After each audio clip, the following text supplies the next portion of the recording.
본 방송에서 제공하는 투자 정보는 투자 판단에 대한 조언입니다. 방송에서 제공하는 주식의 가치, 가격 상승 및 가격 하락에 대해서는 방송사에서 보장하지 않습니다.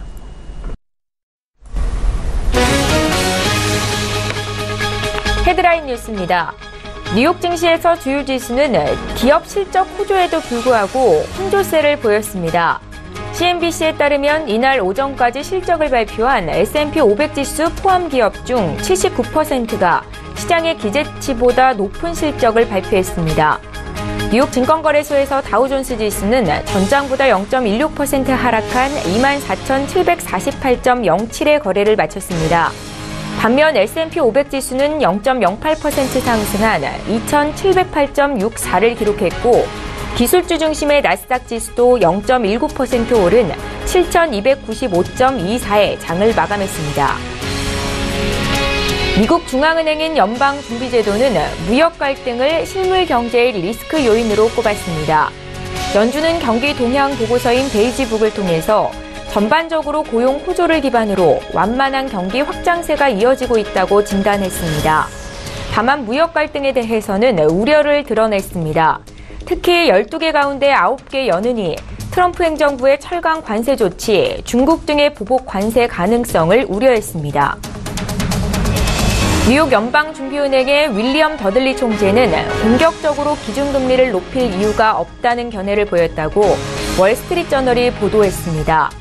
더들리 총재는 뉴욕 리먼 대학에서 열린 연설에서 경제는 좋은 상태이고 단기 경제 전망도 호의적이라면서 중앙은행은 고용과 물가 목표에 매우 다가섰다고 설명했습니다. 이어 이런 환경에서 점진적인 금리 인상이 적절하다고 덧붙였습니다. 국제유가가 급등세를 보였습니다. 미국의 지난주 원유 재고가 110만 배럴 줄었다는 미 에너지 정보청의 발표가 유가를 끌어올렸습니다. 시리아 사태 등 중동 불안 요인도 유가 상승 요인으로 작용했습니다. 뉴욕 상업거래소에서 5월 인도분 서부 텍사스산 원유는 배럴당 2.9% 급등한 68달러 74센트의 거래를 마쳤습니다.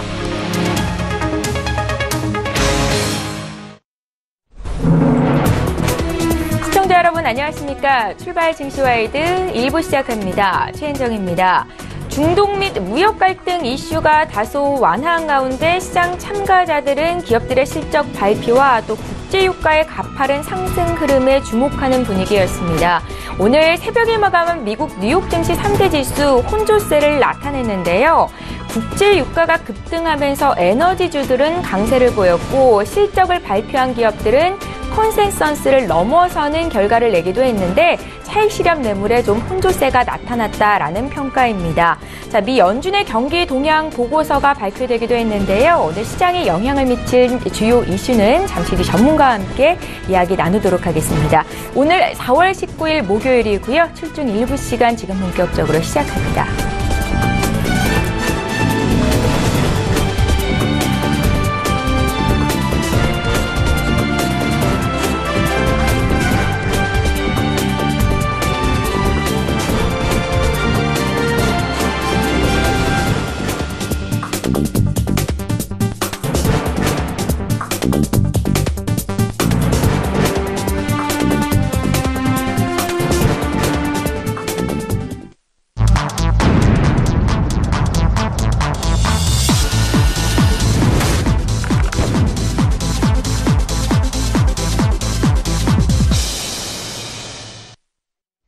예, 시장의 중심이 되는 이슈 분석 도와드리는 시간입니다. 글로벌 시시각각 시간이고요. 오늘 목요일이죠. 헌터스 경제연구소 김진석 소장 모시고 자세한 이야기 듣겠습니다. 선생님 안녕하세요. 안녕하세요. 예, 반갑습니다. 미 연방준비제도가 경기 동향 보고서인 베이지북을 발표했습니다. 실적은 나쁘지 않았던 것 같은데 오늘 그렇죠. 미국 증시가 혼조세를 나타냈거든요. 지금 시장이 경제 외적인 부분에 더 민감하다라는 생각도 드는데요. 주목할 만한 내용이 있었을까요?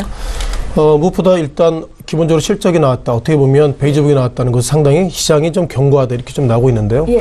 자, 말씀하신 것처럼 미국 증시가 약간 아직까지 방해성을 좀 못 잡고 있다. 그런 것들은 결국 실적보다도 경제 외적인, 그러니까 뭐 시리아 공격도 이런 어떤 모습 속에서 미국 증시가 상당히 방해성을 못 잡고 있다라고 먼저 말씀을 드릴 필요가 있는 것 같고요.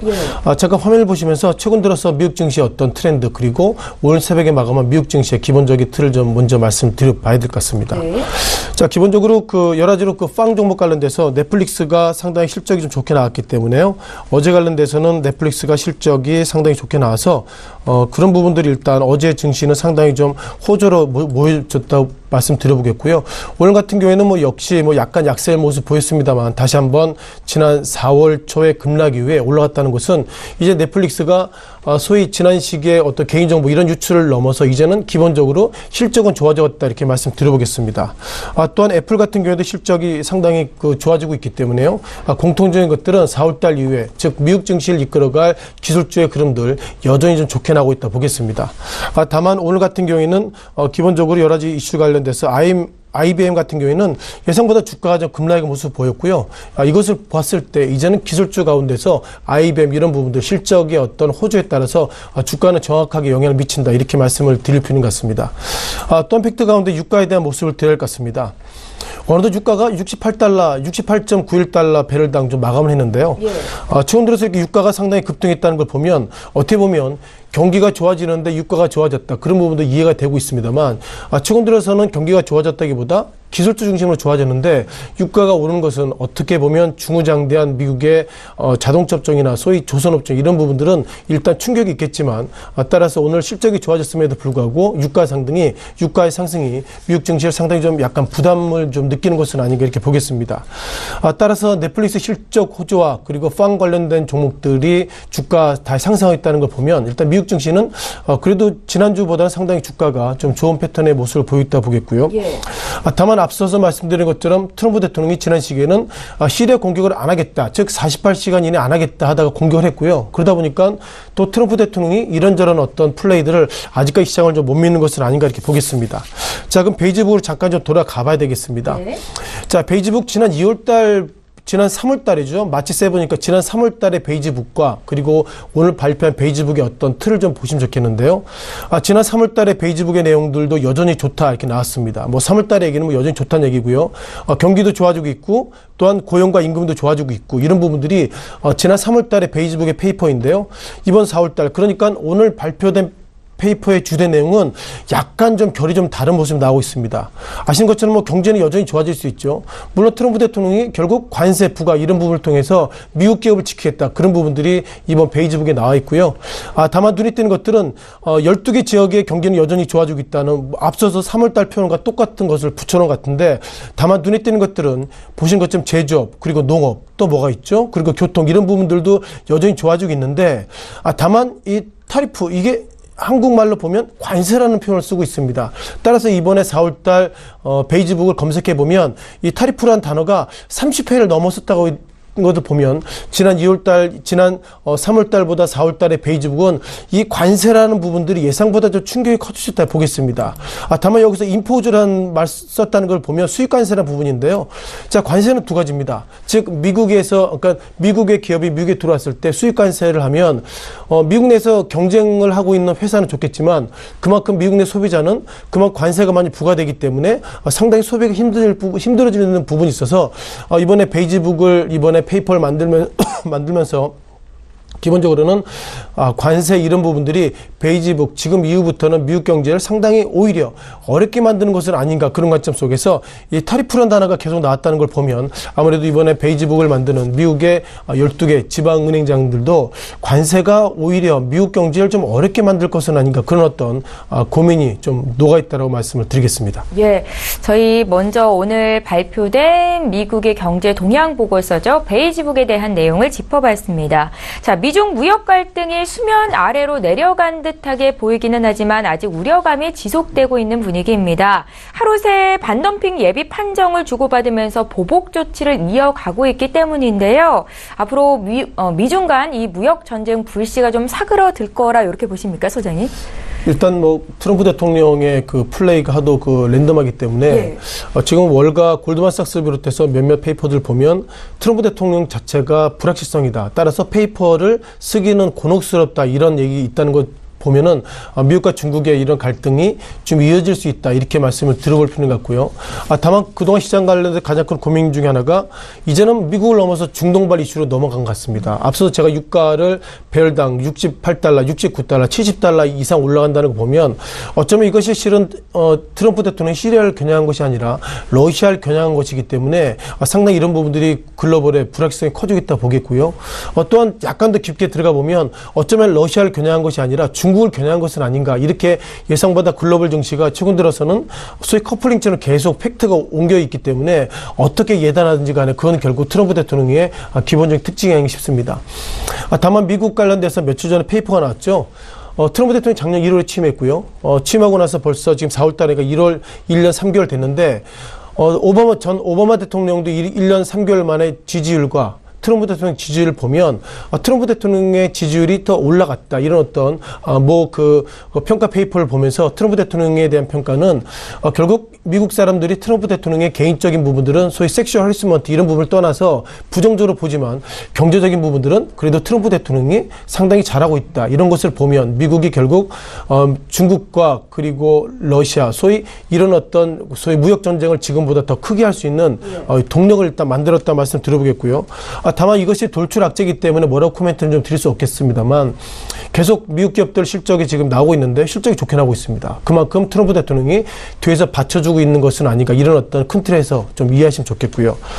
또한 이제 미국이 중국과 좀 여러 가지로 갈등을 좀 크게 가지고 있는 것 같습니다. 여러 가지 보면요. 미국이 이제 중국에서 미국으로 수입해 올 때 약 25%의 관세를 좀 부과하고 있다는데 중요한 것은 중국의 철강업체 입장은 오히려 저것입니다. 즉 관세를 미국이 부과하더라도 나는 더 생산량을 늘려서 마진이 적더라도 나는 더 이익을 좀 취할 거야 그런 판단인데요. 제가 볼 때 이런 판단이 좀 맞을 것 같습니다. 왜냐하면 미국의 그 트럼프 대통령이 SOE 투자를 계속 오래 많이 한다고 얘기하고 있기 때문에 중국 측에서는 그만큼 관세가 부과되면 그만큼 마진폭은 적겠죠. 자 그럼에도 불구하고 양으로 이제 박리담회를 승부한다는 평가를 가지고 있고요. 네. 한국도 실은 철강업종 관련된 고민을 가지고 있습니다. 관세를 부과를 하더라도 우리가 결국 미국에 좀 더 진출해서 어떻게든 요즘 들어서 경제가 안 좋기 때문에 그나마 좀 이익을 좀 취해야 되는데 어쩌면 그런 부분이 한국과 중국의 기본적인 좀 차이가 아닌가 싶고요. 따라서 트럼프 대통령은 또 이런 팩트를 얘기했습니다. 러시아와 이제는 중국이 환율 관련돼서 소위 미국 입장에서 보면 장난친다고 평가가 있어서 이런 부분들 평가 관련돼서 용납하지 못한다는데 잠깐 이것도 화면을 좀 보시면서 말씀을 좀 들어볼 필요 있는 것 같습니다. 네. 자, 통상 우리가 미국 재무국에서 환율 페이퍼가 1년에 2번 나오죠. 올해 4월 그리고 올해 10월. 작년 10월로 잠깐 넘어가 봐야 되겠습니다. 미 재무국의 작년 10월의 페이퍼인데요. 눈에 띄는 것들은 이런 단어가 있습니다. 즉 모니터링 리스트. 한국어로 보면 이것이 환율 조작국이라는 표현보다 관찰 대상국, 환율 조작 의혹국 이런 표현을 쓰고 있는데요. 작년 10월에는 어디가 들어왔죠? 5개 국가가 들어왔습니다. 중국 들어왔죠. 일본 들어왔죠. 한국 들어왔죠. 독일 들어왔죠. 그리고 스위스랜드. 통상 우리가 스위스라는 표현으로서 작년 10월에는 미국이 5개 국가를 모니터링 리스트에 올려놨습니다만 며칠 전에 발표된 이번에 페이퍼를 보면 약간 좀 하나가 더 늘어났습니다. 보시면 인도가 들어왔죠. 따라서 이번에 미국이 바라볼 때는 차이나와 재팬과 한국과 독일과 스위스를 넘어서 이제는 인도를 좀 집어넣습니다. 자, 그러다 보니까 더 들어갔다는 표현을 쓰고 있죠. 어쩌면 트럼프 대통령은 이제 미국 기업은 생산 안 해도 됩니다. 이제 수출 안 해도 됩니다. 왜냐하면 트럼프 대통령이 환율 가지고 어떻게든 미국 입장에서 보면 좀 결국 수입과 수출의 기본 팩트가 환율이기 때문에 미국 입장에서 보면 환율 가지고 계속 이렇게 조절한다고 그러면 미국 기업들은 가만히 있어도 2018년도에도 결국 어닝 서프라이즈가 날 정도로 상당히 좋아지는 걸 보면 어쩌면 트럼프 대통령이 상당히 이런 부분들을 어렵게 얘기하고 있는 것 같고요. 따라서 트럼프 대통령이 계속 얘기했던 것, 즉 환율 가지고 조작한다는 평가 있는데 실은 환율이 공공재입니다. 특정 국가가 그것을 조작할 수는 없고요. 네. 자, 그럼에도 불구하고 트럼프 대통령은 계속 환율 조작이라는 단어를 써 있다는 걸 보면 어떻게든 미국 입장에서 보면 미국 기업에 좋게 환율이 고평가되는 것을 각국들은 이제 손을 댈 수 없고요. 손을 대고 구두 개입한다는 것 자체가 이번 10월 달에 환율 조작국으로 지정할 수 있어서 환율은 이제 미국이 원하는 틀대로 간다. 그것 자체가 이번에 큰 팩트의 변화라고 말씀을 드리겠습니다. 예, 잘 알겠습니다. 자, 이제 마지막으로 오늘장 투자 전략을 여쭤볼 텐데요. 지금 남북 정상회담이 이제 일주일여 앞으로 다가왔습니다. 국내장 쪽에서는 좀 수급 상황도 개선이 되는 분위기 분위기인데 어떻게 보십니까? 어저께 뭐 2시, 근 3시 넘어서 이제 그 CNN 페이퍼가 나왔었죠. 예. 시진핑 주석이 북한을 방문할 수 있다. 이런 소식이 있음에도 불구하고 미국 증시가 예상보다, 한국 증시가 예상보다 그렇게 큰 틀의 변화 없었던 것 같습니다. 아시는 것처럼 금융감독원장이 한 달여 만에 지금 두 사람이나 결국 경질됐고요. 아무리 경제나 이런 부분 좋다 하더라도 금융감독원이 정확하게 자리를 잡아야 되는데 자리를 못 잡았다. 그런 부분들이 일단 구심점이 없어진 것 같고요. 자, 그러다 보니까 삼성증권을 비롯해서 뭐 몇몇 그 소위 그 은행 그 채용 관련돼서 비리 이런 부분들이 정확하게 정리가 안 된 상태에서 지금 좀 약간 좀 틀이 좀 깨지지 않나 그런 것을 보면 일단 금융감독원장 관련돼서 이것이 어떻게든 정리가 될 때까지는 시장이 좀 약간 정리가 안 되지 않을까 이렇게 보겠습니다. 또한 남북 경협주에 대해서 상당히 평가를 좀 많이 하고 있는데요. 뭐 몇몇 페이퍼를 보면 상당히 좀 의견이 좀 많이 나고 있습니다. 무엇보다 트럼프 대통령이 지금의 경제가 상당히 어떻게 보면 북한 관련돼서 상당히 좋다는 표현을 가지고 있고요. 잠깐 좀 화면을 좀 다시 한번 보셔야 할 것 같습니다. 자, 트럼프 대통령이 이런 얘기 했었죠. 어떤 얘기냐면 북한과 남한이 블리싱이라는 표현을 썼습니다. 즉 이제 그동안 한국이 지역적 리스크 관련돼서 이제는 남한과 북한의 소위 전쟁 관련돼 종전됐다는 것을 보면 한국의 주가가 많이 올라가야 되는데요. 예상보다 오르지 못한 모습 보이고 있고 여기서 블리싱이라는 단어가 두 가지 의미입니다. 우리가 통상 생뚱맞게 축복이라는 의미도 있겠지만 이게 공식적인 그 외교적인 페이퍼를 보면 어떻게 보면 그 승인한다 이런 표현이 있어서 어쩌면 이번에 블레싱이라는 단어를 썼다는 것 자체가 북한과 그리고 지금 동영상으로 보이는 것처럼 트럼프 대통령 즉 미국 간의 관계가 상당히 호전될 수 있다. 그런 부분들은 한국 증시가 지정적 리스크가 지금 뭐 없어졌기 때문에 레벨업할 수 있는 좋은 단계라고 말씀을 드려볼 필요는 같고요. 예. 다만 미국발 환율 관련해서 상당히 좀 고민이 좀 커지기는 같습니다. 아신 것처럼 환율 관련돼서 한국이 그만큼 고평가 논란 속에서 이제는 환율이 어떻게 보면 한국이 원하는 방향대로 가지 못한다는 것 자체가 한국이 상당히 어려운 부분을 가지고 있는 것 같고요. 따라서 이런 부분들이 어떻게 될지 몰라도 기본적으로 한국의 지역적 리스크를 넘어서 상당히 고평가가 될 수 있다 보겠습니다. 다만 한 가지 좀 말씀을 더 드릴 필요가 있는 게 어저께 그 포스코 회장이 그만뒀습니다. 포스코 회장이 왜 그만뒀을까요? 아무래도 직전 그 포스코 아직까지 KT 회장이죠. KT 황 회장이 검찰의 조사를 받고 나서 아무래도 포스코 회장이 저 같으면 이게 참 뭔지 몰라도 이쯤에서는 그만둬야 되는 것은 아닌가 그런 판단 속에서 어저께 일단 그런 입장을 보이는 것 같고요. 예. 다만 화면에 보시는 것처럼 포스코의 주가가 상승했습니다. 포스코 회장이 그만둔다는 것 자체가 실은 지역 어떻게 보면 오너 리스크가 있음에도 불구하고 어저께 포스코의 주가가 상승했습니다. 아무래도 이것을 보면 이제는 경제가 원한 대로 가는 것이 아니라 정치적인 정치공학에 따라 주가가 움직이는 것은 아닌가 이런 평가를 가지고 있고요. 따라서 전일 포스코의 회장이 저는 사임합니다. 이런 평가 속에서 이틀간 상승을 했고요.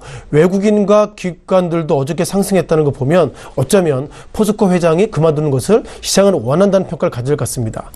다만 KT 관련돼서 좀 다른 모습을 받고 있습니다. 어저께까지 20몇 시간 뭐 조사받고 나왔다는데요. 어저께 조사받고 나서 기관이 어제 매도를 했고 기관은 아직까지 뭐 변화를 하지 않고 있다는 거 보면 어쩌면 시장은 KT 회장도 그만둬야 되는 것은 아닌가 이런 시그널을 보이고 있다는 것 자체가 어저께 한국 증시는 경제적인 이슈보다 정치적인 이슈가 상당히 넘어갔기 때문에 오늘의 증시도 결국 그런 쪽으로 가는 것이 좀 적절하지 않을까 약간 애매한 말씀을 좀 드리는 것이 좀 적절할 것 같습니다. 예, 저희 오늘장 투자 전략까지 여쭤봤고요. 지금까지 헌터스 경제연구소의 김진석 소장과 함께했습니다. 말씀 잘 들었습니다. 고맙습니다.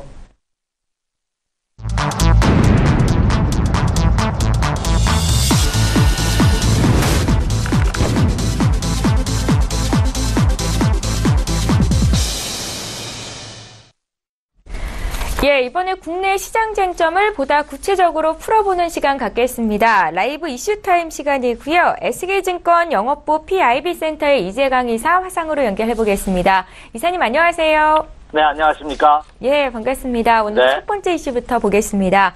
오는 27일이죠. 남북 정상회담이 이제 일주일이 앞으로 다가왔습니다. 한반도의 평화체제 구축에 대한 기대감이 커지고 있고 어제장에서도 수혜주 찾기에 열을 올리는 모습이 나타났는데요. 통일 수혜주라는 단어까지 거론이 되고 있습니다. 앞으로 흐름 어떻게 보시는지 먼저 좀 들어볼게요. 네, 저 개인적으로도요. 저도 통일 지상주의자거든요. 통일을 할 수만 있다면 어느 정도 고통은 좀 감내해도 되지 않을까 하는 생각을 저도 갖고 있습니다. 과연 저도 전후 세대입니다. 이제 전후 전쟁을 겪어본 우리 선배님들이나 아버님 세대들이 이제 많이 연로하셨기 때문에 지금 대한민국을 이끌고 있는 것이 다 전후 세대거든요. 생산의 주력이. 그렇다고 본다면 과연 전쟁을 경험하지 못한 이 세대들에게 통일이라는 어떤 이런 지상과제, 대한민국 한반도의 지상과제가 과연 실현될 수 있지 않을까 하는 기대감이 그 어느 때보다 큰 것 같습니다. 그리고 지난주 금주 제가 굉장히 긴장 속에서 지냈다는 말씀 드렸는데 제가 말씀드렸던 4월 13일에서 4월 19일, 오늘이 4월 19일입니다. 4.19 역사적으로 의미가 굉장히 큰 날인데요. 과연 오늘을 기점으로 해서 정치가 상승 반전할 수 있을지가 우리 투자자분들의 가장 큰 관심거리가 아닌가 생각이 됩니다. 그 중에서 하나 말씀해 주신 바와 같이 과연 이번에 컨트리 리스크가 해소되느냐 여부가 키포인트가 아닌가 생각이 됩니다. 그동안 대한민국 증시에 있어서 아킬레스건이 바로 이 컨트리 리스크죠. 지구촌 유일한 분단 대지국가라는 점.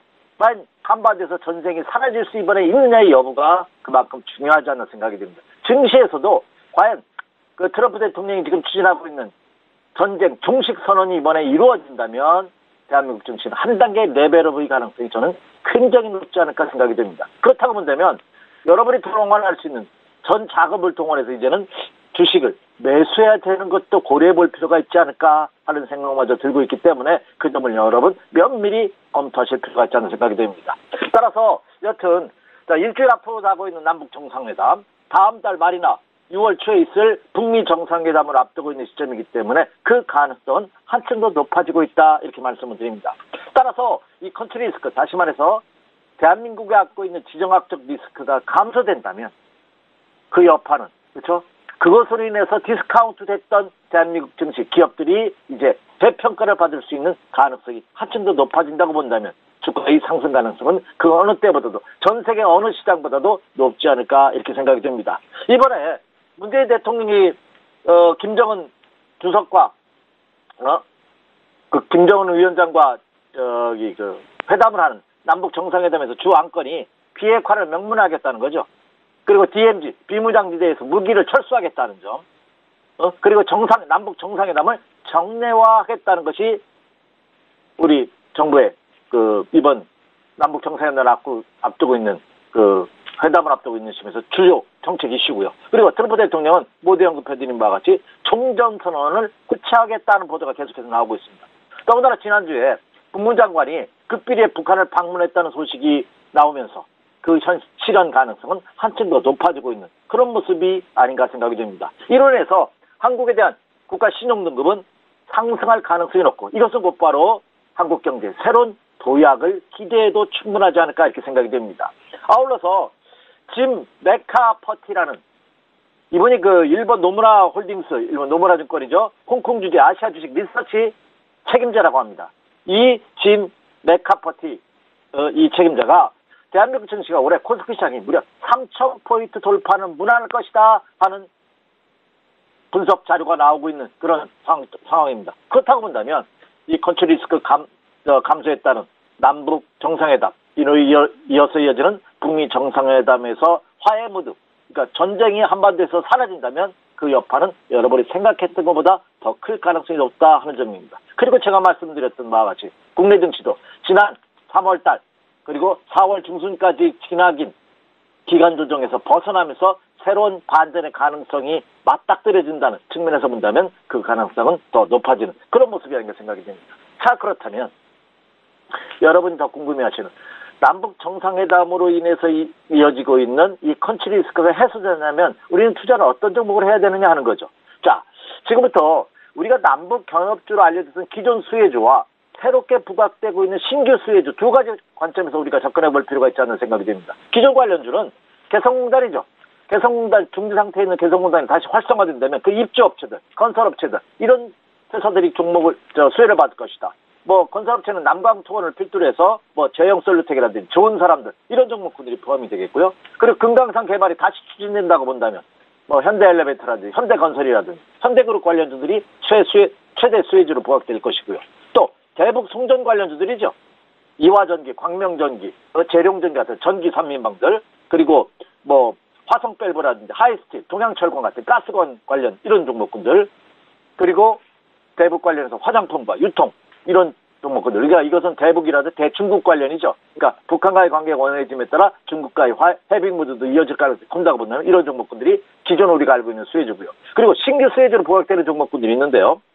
기반시설 관련주들이 신규 수혜주로 부각되는데 통신, 그러니까 대한민국 대표 통신사 SK텔레콤을 포함해서 KT, LGU+, 이런 종목군들 수혜가 예상되고, 그리고 포스코가 입고 있는 철강업체들, 그리고 식품업체들도 수혜가 예상되는 그런 모습을 보여주고 있습니다. 오뚜기라는 이런 종목들. 그리고 또 하나, DMZ, 비무장지대에 평화공원이 조성된다고 하면은 뭐 누리플레이라든지 시그넷 네트워크스라든지 이런 종목군들이 새로운 종목으로 부각되는 그런 모습을 보여주고 있다는 점입니다. 여튼 이들 대북 관련 그리고 컨트리 리스크 해소에 따라서는 이들 대북 관련 수혜주뿐만 아니라 국내 증시 전반적으로 한 단계 레벨업 가능성이 굉장히 높지 않을까. 그래서 오히려 이 4월과 5월 달이 새로운 국내 주식시장에서 전환의 계기가 될 가능성도 내포되고 있다는 점을 여러분 명심할 필요가 있지 않을까 이렇게 예상이 됩니다.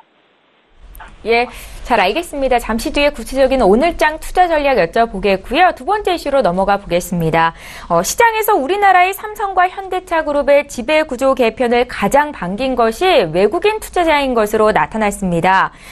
지배구조 개편이 본격화한다는 소식에 지금도 늦지 않았다라면서 외국인들이 연일 주식을 사들이고 있다고 하는데요.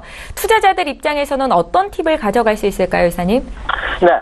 지난 3월 달부터 4월 달에 거쳐서 외국인 투자가들은 국내 시장에 상당 부분 매도 우위를 보이는 모습을 보였습니다. 그러나 최근 2주 동안 4월 달 들어서 외국인 투자가들의 움직임을 보면은 뭔가 예전과는 다른 패턴의 모습을 나타내고 주고 있는데요. 특히 구조조정 관련, 지배구조 관련해가지고 개편되는 이들 기업 관련주들의 집중적인 매수가 이어지고 있다는 점입니다. 4월 달 들어서 외국인들이 집중적으로 매수한 종목을 보면요. 삼성전기를 2,630억 원 매수했고요. 삼성물산, 현대모비스, 신한지주, 네이버 이런 종목군들을 집중적으로 매수하는 그런 모습이 나타나고 있습니다. 통상적으로 외국인이 매수를 하면은 국내 기관 투자가들도 같이 매수하는 경향이 많은데 국내 기관 투자가들은 오히려 현대모비스라든지 신한지주, 네이버는 매도한 반면에 외국인 투자가들만의 적극적인 매수가 이어졌다는 점이 가장 특징이 아닌가 생각이 됩니다. 그리고 지금 말씀드렸던 종목에 대해서는 개인 투자가들은 철저하게 매도로 일관되는 그런 상반된 모습을 보였다는 점입니다. 이 외국인 투자가들이 이 매수 종목을 놓고서 많은 애널리스트들 그리고 분석가들, 전문가들의 분석이 이어지고 있는데요. 가장 큰 핵심, 그들의 의견을 종합해보면 이건 같아요. 지배구조 개편으로 인한 것을 끝은 것이 아니라 현재 정부가 추진하고 있고 기업들이 적극적으로 지난해부터 추진하고 있는 주주 친화 정책에 의해서 배당이라든지 주주들한테 혜택이 될 수 있는 감자라든지 이런 유상감자라든지 이런 것들이 적극적으로 이루어진다면 그리고 경영의 투명성이 확보된다면 오히려 이것은 중장기적으로 긍정적으로 나타날 가능성이 높다. 그래서 오히려 액티브 펀드들보다 패시브 펀드들이 몇 개를 중심으로 해서 이들 종목군들에 집중적으로 매수하는 것이 아닌가 하는 첫 번째 의견이고 두 번째는 외국인 투자가들이 편입 비율을 조절하고 있는 것이라는 거죠. 기존에 다른 종목에 비해서 상대적으로 편입 비중이 적었던 종목군들에 대해서 오히려 매수량을 늘려가는데 그들 종목군들이 대부분 지배구조 개선과 관련된 그런 지주사를 포함한 이들 그룹 관련들이 대거 포함되는 그런 모습을 보여주고 있다는 점입니다. 따라서 향후 신주주 정책이 더 강화될 가능성이 높다고 본다면 이들 종목에 대한 수혜는 불가피하지 않느냐, 기정사실화되지 않느냐 하는 인식이 외국인 투자가들로 하여금 그렇죠, 지배구조 개편 관련주에 적극적으로 매수하게 되는 하나의 원동력이 되고 있다. 이렇게 말씀을 드립니다. 예. 자, 어제 국내 증시에서 코스피 지수가 오랜만에 1%나 급등하면서 시원한 상승세를 보여줬는데요. 오늘장 투자 전략도 여쭤볼게요. 네. 제가 모두의 지난주 금주 잠 못 이루는 밤을 많이 보냈다는 말씀 드렸죠. 예, 제가 이 시간 통해서 여러분에게 이번 조정의 기점이 4월의 둘째 주, 늦어도 셋째 주가 될 것이다. 날짜도 정해드렸죠. 4월 13일에서부터 4월 19일 사이가 변화의 조짐이 있다 하는 말씀을 여러분에게 드렸습니다. 근데 제가 말씀드렸던 것이 그렇죠, 어느 정도 이렇게 그럴듯해 보이는 그래서 현 실현이 될 가능성이 높게 보여주고 있어 저도 너무 기쁩니다. 그러면 결론, 장은 이미 제가 지난 화요일장을 통해서 이제는 매수에 좋다는 말씀이 드렸습니다. 이제는 더 자신감을 가지셔도 좋지 않을까 생각이 됩니다. 자, 제가 오늘 이 시간에 이런 말씀을 여러분에게 한번 드리고 싶어요. 제가 분할 매수라는 관점이 여러분이 생각하는 거하고 다 다르다 하는 말씀 드렸죠. 예를 들어서 A라는 주식이 10,000원인데 10,000원에 샀어. 근데 빠져. 9,000원이야. 떨어져서 그다음 또 매수해. 빠져. 또 빠져. 8,000원이야. 또 매수해. 그래서 평균 매수가를 낮추는 것이 여러분 혹시 분할 매수라고 알고 계십니까? 주식시장에서는 아니다는 말씀 드렸죠. 10,000원에 샀어. 근데 올라가. 11,000원이야. 좀 더 사. 12,000원이야. 나머지 다 사. 이것이 분할 매수입니다. 왜 그렇게 해야 되냐 하는 것은 다음 기회에 다시 한번 설명해 드리겠고요. 그렇게 하는 것이 올바른 분할 매수다는 점입니다. 그래야지만 수익을 낼 수 있다는 점입니다. 자, 그러면 현재 주식시장에서 어제 살 걸. 오늘 올랐기 때문에 오늘 새벽에 난 뉴욕 증시 물론 혼재 양상을 보였습니다. 오늘 새벽에 난 뉴욕 증시 여러분 보시면서 뭐를 느끼셨습니까? 저는 대번에 이런 걸 느꼈습니다. 앞으로 저는 실적 장세가 도래할 것이다 하는 말씀 이미 드렸습니다. 철저하게 실적 장세가 국내 시장에도 도래할 가능성이 높습니다. 특히 2, 4분기에. 오늘 새벽에 는 뉴욕 증시의 모습을 보면서 그것을 저는 확신하게 됐거든요. 그러면 국내 증시도 2, 4분기 그리고 하반기 실적 호전이 예상되는 종목분들이 주도주로 부각되면서 이들 종목이 장을 이끄는 그런 현상이 나타날 가능성이 크다 하는 점입니다. 그렇기 때문에 어제 못 샀다는 거 아쉬워하지 마십시오. 오늘 어제보다 좀 비싸게 사는 거 기쁘게 생각하십시오. 왜? 확인했기 때문에. 그죠? 이 종목 확실하게 가는구나 하는 확인 비용으로 조금 더 비싸게 줬다고 생각하시기 바랍니다. 그러면 마음이 편하시지 않나 생각이 듭니다. 자, 그렇다면 오늘도 마찬가지죠. 어제 1%가 넘는 상승세를 모처럼 만을 보이면서 코스피 종합지수가 2,479포인트입니다. 제가 몇 포인트라고 말씀드렸죠? 2,424포인트가 붕괴되지 않는다는 매수하는 점입니다. 오늘 절대 붕괴되지 않죠. 왜? 어제 2,479포인트면 제가 말씀드린 10포인트까지 붕괴가 되는 50포인트 이상이 급락해야 됩니다. 오늘 국내 시장 50포인트 이상 최악의 경우로 하더라도 붕괴될 것이라고 보시는 분 아무도 없겠죠. 그러면 오늘 장에서도 조정은 매수를 접근해도 좋다는 얘기입니다. 자, 결론. 오늘 장 매수 전략 펼쳐보십시오. 오늘 목요일, 내일이 금요일입니다. 오늘과 내일 분할 매수 전략 펼치면 좋겠죠? 제가 지난 화요일 이 시간 속에서 3등분에서 5등분, 3분의 1에서 5분의 1씩 분할 매수하라. 그러면 이번 주 매수한다면 5분의 1, 3분의 1 충분히 되지 않을까 생각이 됩니다. 자, 그러면 어떤 종목을 매수해야 되느냐? 이미 제 방송을 꾸준히 한번 시청해 보신 분들은 대략적인 윤곽, 이 친구가 어떤 종목에 대한 관심을 갖고 있구나 하는 것도 여러분도 느끼시지 않나 생각이 됩니다. 다시 한번 정리해 드립니다. 자, 매수 종목 첫 번째 반도체입니다. 삼성전자가 이끄는 반도체 관련주들 제가 분석은 머리로 하지만 투자는 눈으로 하라는 말씀 드렸습니다. 그 어느 종목보다도 탄력이 너무 좋습니다. 하루 조정받았다가 하더라도 그 다음날 바로 상승하는 그런 모습을 보였습니다.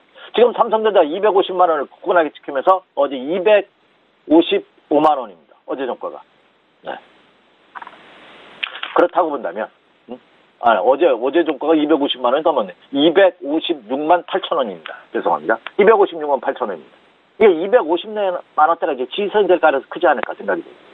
삼성전자가 이끄는 반도체 관련주를 눈여겨보셔도 좋다 하는 말씀 드렸죠. 삼성전자 너무 비싸다 하시는 분이 많아요. 그러면 반도체 업종 중에서 전공정업체, 후공정업체가 있다는 말씀 드렸습니다. 개발 종목 중에서도 실적 호전이 예상되는 종목들 충분히 있다. 같이 찾아보시기 바라고요. 자, 다음으로서는 나는 싸게 중장기적으로 보겠다 하시는 분들, 은행과 보험주들, 그렇죠. 금리 인상 수혜주라는 말씀 이미 드렸고요. 그리고 역시 실적 호전이 예상되고 있는 청유, 그리고 과제 낙폭돼서 이제 턴어라운드는 건설은 대북 경협 관련해가지고 또 이게 하나의 테마가 같이 묶여질 가능성이 높습니다. 그리고 화장품 관련주들, 그리고 마지막으로 남북 경협 관련주들. 이 남북 경협 관련주들은 최소한 이번 달, 다음 달 북미 정상회담이 현실적으로 나타나기까지 주식시장에 테마가 형성될 가능성이 높기 때문에 이들 종목들 역시 관심을 가져보십시오. 이렇게 말씀드립니다. 전반적으로 상승 전환이 확인됐기 때문에 주식 편입 비중을 적어도 한 70%까지도 이번 주에까지 높이셔도 좋지 않을까 이렇게 예상됩니다. 자, 이제는 그동안 때리기 하신 분들 충분히 이제는 어느 정도 자신감을 갖고 주식시장에 들어가셔도 매수에 진입하셔도 좋은 시점이고 오늘과 내일장을 이용해서 분할 매수 전략 펼쳐보십시오. 이렇게 말씀을 드립니다. 예, 일주일에 2번씩 이재강 이사 연결해서 자세한 투자 전략까지 여쭤보고 있는데요. 오늘 장이 조정됐을 때도 분할 매수로 접근할 수 있다라는 말씀 주셨습니다. 주식 비중 70%까지 늘려도 된다 하셨으니까요. 참고하셨으면 좋겠습니다. SK증권 영업부 PIB센터의 이재강 이사 만나봤습니다. 잘 들었습니다. 네, 감사합니다.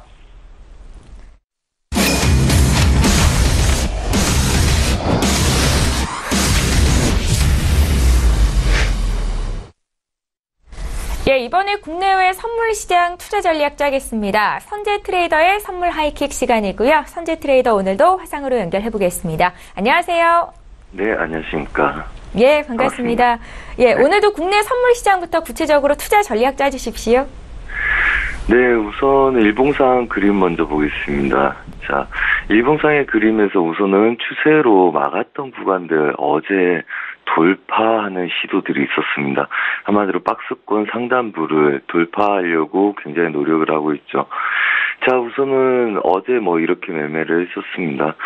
시초가의 317지수 지지력의 매수 배팅, 그 다음에 우선은 320.40까지 매수 목표를 잡고요. 다시 눌린 구간에서 318.40대에 다시 재매수를 드렸습니다. 자, 오늘은 이 구간들 저희는 이제 끌고 가겠다는 전략이겠죠. 자, 우선 그렇다면 전반적인 시황 전략이 이렇습니다. 시초가에서 시가에서 0.5% 이내 지지력을 받아주는 그림들 보겠다고요. 그 다음에 어제의 그림들 돌파가 이 그림입니다. 자, 그렇다면 오늘은 약간 눌리더라도 지속적으로 눌린 매수 관점을 유지해서 봐야 되겠죠. 자, 저희 방에서는 지속적으로 남들이 먹는 한 파동 이상의 지속적인 파동들을 먹고 있기 때문에 최저가, 눌림 최저가를 지속적으로 공략을 들어가고 있습니다. 자, 오늘은 320.40 목표를 향해서 가는지를 볼 생각이고요. 시초가에서 이 구간들, 저항들 넘어가서 시작된다면 한없이 좋겠지만 그렇지 않더라도 우선은 시가에서 0.5% 이내의 지지력들 받아내는지를 보고 지속적으로 끌고 가볼 생각을 하고 있습니다. 단 320.40부터 320.90 한마디로 제일 중요한 건 321지수 안착 여부가 가장 중요하다고 보시면 되고요. 그 321지수 안착 여부에 따라서 추가적인 돌파냐 아니면 혼조세장이냐가 남아있다 이렇게 보시면 될 것 같습니다. 삼성전자 자체도 지금 추세 상단부를 시도하는 그림들이고요. 미비하게 약간 돌파를 한 상태이기 때문에 크게 눌리지 않고 지지력을 형성해 주는 게 가는 것보다 더 중요하다. 그래서 관점을 잘 지켜주는지에 초점을 맞춰서 보시라. 그래서 국내 선물은 318지수 지지력 관점에 주목을 한다. 이렇게 말씀드리겠습니다. 그래서 오늘 또 눌린 매수 전략이고요. 318 초중반 지수 이미 지키고 배팅이 들어갔기 때문에 오늘 319, 그 다음에 320 중반 지수까지 찍은 이후에 작은 눌림에 바로 돌파를 할 수 있는지 안착을 할 수 있는지다. 자, 그렇다면 다시 정리하자면 318 지수가 지지가 된 아이들 지속적으로 매수로 배팅이 들어가서 321 지수를 돌파하면 걔네들은 새로운 추세, 그렇지 못하면 우선은 매수 후에 보합 혼조세를 뛸 거다. 그래서 오늘 대의 매매 관점에서는 320.4050을 목표로 끌고 가볼 생각이다. 이렇게 말씀을 드리겠습니다. 네, 이상입니다. 예, 저희 바로 이어서 해외 선물 시장 투자 전략도 들을 텐데요. 일단 큰 그림을 어떻게 그리고 계신지 듣고요. 세부적인 투자 전략까지 여쭤볼게요. 네. 저 어제 신세계 서울경제 신세계 출연에서도 말씀을 드렸었습니다. 우선은 이 구간들 달러 지지력에서 저희가 달러 매수 쪽으로 다시 배팅이 들어갔었습니다. 위에서 매도로 끌고 왔을 때 89.1415를 굉장히 중요한 자료로 봤었고요. 그 다음에 저가를 낮춘 아이들이 다시 뚫고 오는지를 본다고 했습니다. 그래서 저가를 낮춘 이후에 매수 배팅이 들어갔었고요. 그 다음에 다시 눌리면서 또 저희는 매수 배팅 들어가고 있죠. 자, 추가적인 매수 배팅이 오는지가 중요하고요. 여러분들이 좀 어제 움직임 보면서 굉장히 이상하다 생각을 하셨을 만한 게 이겁니다. 달러도 매수 강세고 지수도 매수 강세고 전반적으로 모든 크루드 오일도 매수 강세고 모든 차트들이 다 매수 쪽으로 움직이는 경향을 보였죠. 위험자산, 안전자산 할 것 없이 전반적으로 어제는 다 매수 강세였습니다. 그 이야기즉슨 시장의 불안전 요소들이 모두 다 해소되면서부터 해소됐다기보다는 완화되면서부터 전반적인 지수의 실적 시중 그 다음에 저항점을 시도하는 모습들에서 굉장히 이례적인 모습들이 나온 상태입니다. 그 말인즉슨 긍정적으로 봐도 되겠지만 일반적으로 나오지 않는 구조의 종목들이 한꺼번에 움직였기 때문에 또 그에 따른 보수적인 관점도 있어야 되겠다. 이렇게 말씀드리겠습니다. 자, 우선은 달러가 지속적으로 강세를 띠는 입장에서도 유독 이상하죠. 달러가 강세를 띠면 이렇게 움직였어야 될 아이들이 지속적으로 매수에 붙어있는 형국입니다. 한마디로 달러 강세에 유로도 같이 강세를 띠고 있다는 이야기죠. 안전자산과 위험자산 지수까지도 다 같이 강세를 보이고 있다. 자, 그렇다면 얘네들은 우선은 추세를 지키고 있는 역할을 하고 있습니다. 그 다음에 달러 강세냐, 그 다음에 유로의 강세가 둘 중에 어느 게 더 약하냐에 유로 달러는 영향을 주겠죠. 달러도 강하고 유로도 강하다면 어차피 얘네들은 보합 혼조세입니다. 자, 지속적으로 얘네들 오차 구간을 둔 상태에서 보합권을 유지하고 있습니다. 자, 그렇다면 유로는 아직 보합적인 관점들 유지하면서 싸워야 된다, 이렇게 볼 수 있겠고요. 그 말인즉슨 지지력 확인 매매가 모든 게 중요하다. 매도도 저항권 확인 매매, 그 다음에 매수도 저항권 확인 매매다. 자, 우선은 어제 예상 저항대 1.24350, 그 다음에 1.24530. 여전히 어제 저항권들 그대로 저희가 예상한 대로 저항을 받아냈기 때문에 오늘도 똑같은 관점으로 우선은 보수적인 매매 관점을 노리겠다. 그래서 어제 반등 매도에 다시 지속적인 반등 매도 관점 본다. 한마디로 우리가 달러 강세를 염두에 두고 배팅하기 때문에 반등 매도지, 어떻게 보자면 얘네들은 그냥 보합권 매매라는 이야기겠죠. 자, 그래서 보합권 매매 우선은 고가를 막고 단타부터 시작해서 롱포를 한번 보겠다. 그리고 아직은 얘네들 보합권 매매 전략이 유효하기 때문에 보합권 매매 전략에 대한 관점도 유지하면서 좀 더 움직임을 보시라. 그래서 지지력, 저항점 확인하는 짧은 구간에 손절을 잡고 매매하는 전략이 아직도 유효하다, 이렇게 말씀드리겠습니다. 자, 그 다음에 크루드 오일입니다. 크루드 오일 어제도 신세계에서 말씀드렸죠. 우선은 어제 생방송 중에서 얘네들 50 안착하지 못한 거에 매도 배팅 드렸었습니다. 자, 그리고 어제 50까지의 가능성을 봤었으나 이 구간들 좀 덜 치면서 다시 새벽녘에 돌아가는 모습들 보였습니다. 자, 그렇다면 얘네들은 상단부 제약까지 지속적으로 배팅이 들어오고 있다는 이야기죠. 있죠. 그리고 오늘 크루드 오일 만기입니다. 이미 6월물 거래를 하고 계시겠지만 만기는 오늘 5월물 만기겠죠. 자, 그렇다면 신규 거래는 되지 않으나 아직은 만기가 하루 남아있다. 한마디로 오늘 끝이라는 거죠. 자, 그렇다면 이제 6월물 여러분들이 보셔야 되겠지만 이건 5월물입니다. 자, 6월물을 보셔야 되겠지만 6월물을 거래하고 계시겠고, 자, 그렇다면 6월물 자체가 얘네들이 매수 우위이기 때문에 6월물이 최저가가 될 거냐, 오늘이 아니라면 월물 끝나기 전에 얘네들은 6월물의 매수 배팅이 끝난 상태에서 출렁거리면 줄 거냐, 여전히 두 가지 고민을 해야 될 입장이라고 보고 있습니다. 우선은 오늘 69.50대까지 저항을 둘 거고요. 그 이유는 $70 안착이냐 아니냐에 대한 시장의 중요도 관점들이 있겠죠. 자, 그렇다면 $70 부근을 테스트하기 전에 $70 부근에서 물량들이 나올 가능성이 있고요.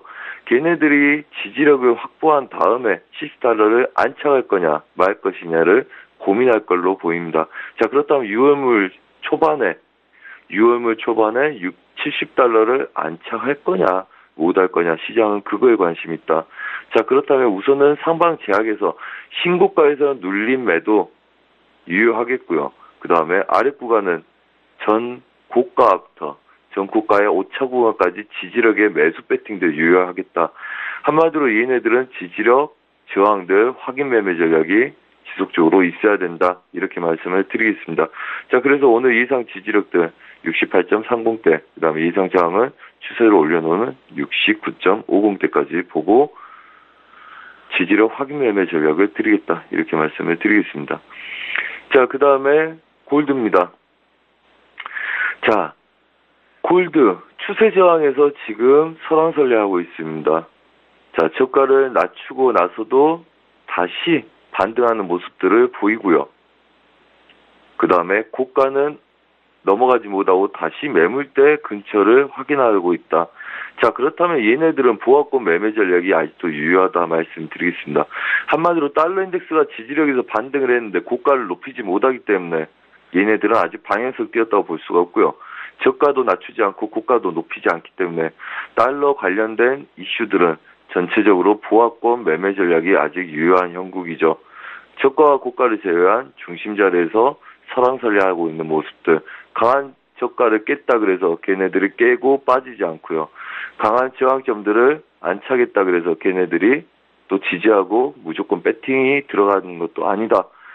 한마디로 아직까지는 추세 여부를 보면서 지속적으로 수익을 내지만 걔네들을 무턱대고 홀딩하는 전략들은 아직 아닌 것 같다. 이렇게 말씀을 드리겠고요.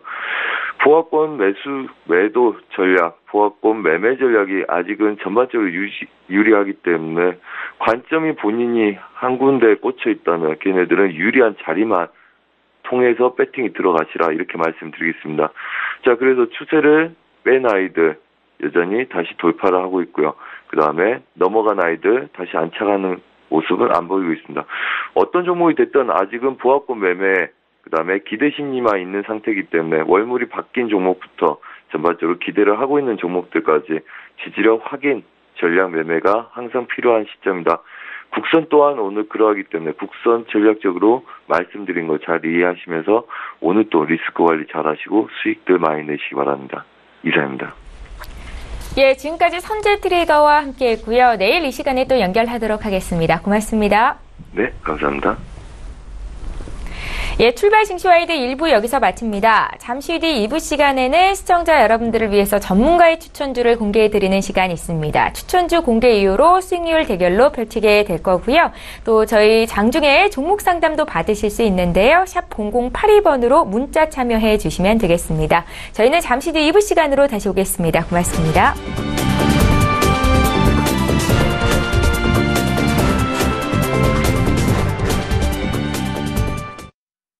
본 방송에서 제공하는 투자 정보는 투자 판단에 대한 조언입니다.